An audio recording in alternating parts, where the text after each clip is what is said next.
महाराष्ट्र माझा, प्रत्येक गावातून आणि प्रत्येक जिल्ह्यातून थेट तुमच्यापर्यंत। परतवाड्यात पुलाखाली आढळला औषध साठा। रितेश कडू, महाराष्ट्र माझा कार्यकारी संपादक, अमरावती जिल्हा। परतवाडा शहरातील LIC चौक ते SDO कार्यालय मार्गावरील कल्याण मंडप नजीकच्या पुलाखाली मोठ्या प्रमाणात आयुर्वेदिक औषधांचा साठा फेकण्यात आल्याचा प्रकार शनिवारी उघडकीस आला। रस्त्याच्या अगदी कडेला हा फेकलेला औषध साठा शासकीय की खासगी याची चौकशी होणे गरजेचे आहे।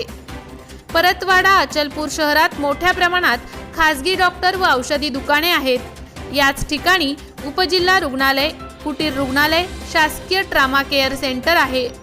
काही दिवस गेले की रस्त्याच्या कडेला औषध साठा फेकण्याच्या घटना उघडकीस येतात। हा औषध साठा ऑक्सिजन पार्क नजीक फेकण्यात आला। फेकणाऱ्यावर कारवाईची मागणी आदिवासी पर्यावरण संघटनेचे अध्यक्ष योगेश खांजोडे, संजय डोंगरे यांनी केली आहे। सप्टेंबर ते डिसेंबर 2022 दरम्यान ही औषधं कालबाह्य झाली आहेत। या बॉटलमधील औषध रस्त्यावर सांडून कचरा वेचणारी मुले त्या बॉटल भंगारमध्ये विकण्यासाठी गोळा करतात। हे उघड्यावरील औषध पशूंसाठी धोकादायक ठरत आहे।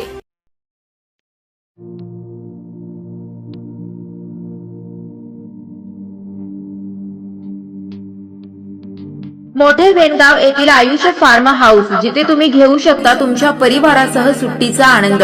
निसर्गाच्या सानिध्यात आणि कर्जत शहरापासून अवघ्या हाकेच्या अंतरावर असलेलं आयुष फार्मा हाऊस पर्यटकांसाठी सज्ज आहे। राहण्याची व जेवणाची उत्तम प्रकारे सोय, तसेच स्विमिंग पूल, रेन डान्स, AC रूम, खेळण्यासाठी ऐसपैस जागा, गेम आणि आकर्षक गार्डन तसेच सर्व सोयी सुविधा उपलब्ध।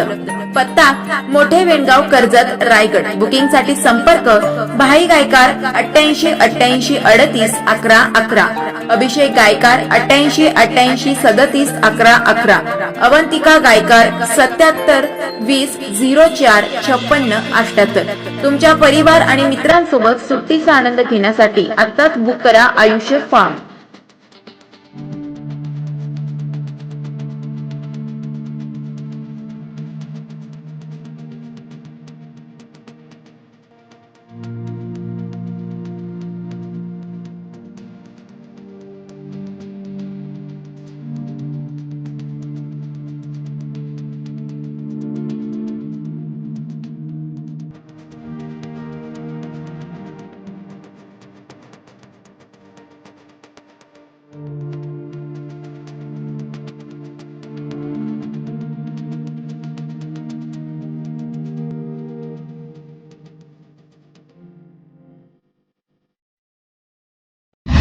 महाराष्ट्र माझाला सबस्क्राइब करा आणि बाजूचा बेल आयकॉन प्रेस करून मिळवा आपल्या परिसरातील ठळक आणि ताज्या घडामोडी।